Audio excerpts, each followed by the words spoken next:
میں نے کمرے کا دروازہ بند کر کے بستر سنبھالا اور موٹی رضائی کی گرمائش سے لطف اندوز ہوتے ہوئے خدا کا شکر ادا کیا۔ مہندر ایک بڑی سی لالٹین بھی میرے کمرے میں رکھ گیا تھا۔ کچھ دیر کے بعد میں نے لالٹین کی لو کم کر دی اور سونے کی کوشش کرنے لگا۔ شاید کئی دنوں کے بعد آرام دہ نیند میسر آنے کی وجہ سے صبح کافی دیر سے میری آنکھ کھلی۔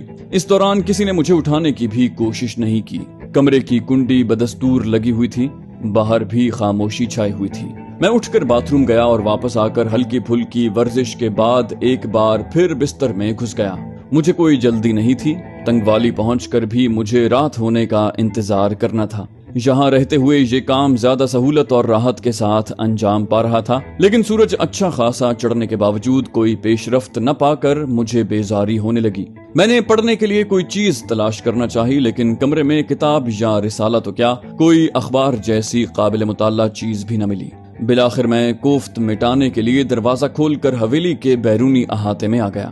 رات کے وقت مجھے واضح طور پر جائزہ لینے کا موقع نہیں مل سکا تھا، لیکن اس وقت لگ بھگ ہاکی گراؤنڈ جتنا وسیع اور بھٹے کی اینٹوں والے پختہ فرش والا احاطہ میری نظروں کے سامنے تھا، جس کے گیٹ پر مسلح چوکیدار تعینات تھے۔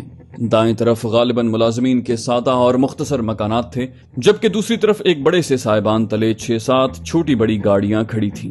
سائبان کے ساتھ ہی 2 کمروں پر مشتمل ایک بیرک نما عمارت بھی دکھائی دی، جو غالباً حویلی اور مہمانوں کے ڈرائیوروں کی قیام گاہ کے طور پر استعمال ہوتی ہوگی۔ احاطے میں نوکروں والے حلیے کے کئی افراد ادھر سے ادھر آتے جاتے دکھائی دیے۔ میں نے حویلی کے داخلی دروازے سے نکلنے والے ایک ادھیڑ عمر ملازم کو اشارے سے اپنے پاس بلایا۔ اس نے مؤدب لہجے میں کہا، جی سرکار۔ میں نے کہا، یار مہندر سنگھ جی کو بلا سکتے ہو؟ اس نے میری بات غور سے سنی، بولا، چھوٹے سرکار تے 11-12 بجے تو پہلا نہیں اٹھ دے، تسی آرام کرو، میں تو اٹے کھان پین دا بندوبست کرنا وا۔ میں نے کہا، کھان نو تے توں لیا یار، پر اونا نو اٹھ دے دسنا کہ میں اونا دی اڈیق کر رہا۔ مجھے کمرے میں واپس جا کر لگ بھگ آدھا گھنٹہ مزید انتظار کرنا پڑا۔ دروازے پر آہٹ ہونے پر میں نے چونک کر دیکھا تو لاجو بھرجائی اندر داخل ہوتی نظر آئی۔ وہی نوکر ناشتے کا طباق اور لسی سے بھری ایک چھوٹی سی مٹکی اٹھائے ساتھ تھا۔ وہ بولی، معافی چاہنی آکاش جی، ناشتے چ دیر لا دتی، ساری حویلی چ راتی تکر جگار رہی، چھوٹے وڈے سردار تے حالی تکر نندر پوری کر دینے پئے۔ میں نے لاجو جی کو کہا، معافی دی کوئی لوڑ نہیں بھرجائی، مینوں پتا ہے ویاہ دا کار ہے۔ میری بات سن کر وہ خوش ہو گئی، بولی، ہائے تو کنا چنگا منڈا ہے، تو مینوں بھرجائی نہ بلایا کر، رب نے مینوں کوئی ویر نہیں دتا، اج تو میرا ویر ہے سمجھا۔ لاجو کے لہجے میں اتنا پیار بلکہ ممتا تھی کہ بے ساختہ میرا دل بھر آیا۔ اس سادہ لوح عورت نے یکا مجھے کراچی میں منتظر میری بہن تہمینہ کی یاد دلا دی۔ لاجو نے پلک جھپکتے میں میری جذباتی کیفیت محسوس کر لی۔ اس نے میرا سر اپنے شانے سے لگا لیا۔ میں کوشش کے باوجود اپنے آنسو نہ روک سکا۔ اس نے مجھے جی ہلکا کرنے کا پورا موقع دیا۔ غنیمت یہ رہی کہ اس دوران ملازم غالباً اس کے اشاروں پر وہاں سے جا چکا تھا۔ لاجو نے مجھے اپنے سامنے بٹھا کر ناشتہ کروایا اور میرے منع کرنے کے باوجود بھوک سے کچھ زیادہ ہی کھلا دیا۔ اس دوران میں وہ مجھ سے میرے گھر والوں کے بارے میں پوچھتی رہی۔ میں نے برجستہ کہانی تراشتے ہوئے بتایا کہ میرا تعلق لاہور سے ہے۔ ہندوستان کی تقسیم کے وقت میں ہنگاموں اور قتل و غارت کے دوران لاہور سے امرتسر کے لیے روانہ ہونے والے اپنے والدین اور بہن بھائیوں سے راستے میں کہیں بچھڑ گیا تھا اور آج تک انہیں تلاش نہیں کر پایا۔ رب جانے وہ زندہ بھی ہیں یا نہیں۔ اس دوران پنجاب اور دلی سمیت گرد و نواح کے مختلف شہروں میں بھٹکنے کے بعد مایوس ہو کر تنہا زندگی گزارنے پر قانے ہو گیا ہوں۔ تنگوالی میں کوئی مستقل ٹھکانہ نہیں ہے، بلکہ ایک عارضی سی ملازمت کے سلسلے میں وہاں میرا قیام ہے۔ مجھے اس نیک دل عورت سے دروغ گوئی کرتے ہوئے شرمندگی تو محسوس ہوئی، تاہم میری توقع کے عین مطابق وہ میری درد بھری کہانی سے بہت متاثر ہوئی۔ اس نے اصرار کیا کہ میں نہ صرف اس کے جیٹھ کی بیٹی کی شادی میں شرکت کے لیے آؤں گا، بلکہ ان کے گھر فرید کوٹ بھی وقتاً فوقتاً آتا رہوں گا۔ میں نے وعدہ کر لیا تو وہ خوش ہو گئی۔ بولی، ویر تو تھوڑا ٹائم ہور اڈیق کر لے، میں ہونی جا کے مہندر نو جا کے تواڈے کول بھیجنیاں۔ اس نے جاتے ہوئے کہا۔ اس پر میں نے اسے منع کیا اور کہا کہ تنگوالی یہاں سے زیادہ دور نہیں ہے۔ اس پر اس نے کچھ سوچ کر تفکر بھرے لہجے میں کہا، میری گل من لے آکاش ویر، جاگن بعد مہندر جی پتے ویاہ دا سدا پہنچان نکلے گا، تو اودے نال تنگوالی ٹر جانا، تواڈا کلیا باہر جانا ٹھیک نہیں۔ اس کے لہجے میں موجود اصرار اور تفکر نے مجھے چونکا دیا۔ میں نے کہا کہ مجھے اس کی بات ماننے میں کوئی اعتراض نہیں ہے، لیکن میں اصرار کی وجہ ضرور جاننا چاہتا ہوں، خصوصاً اس جملے کا مطلب کہ میرا اکیلے باہر جانا ٹھیک نہیں ہے۔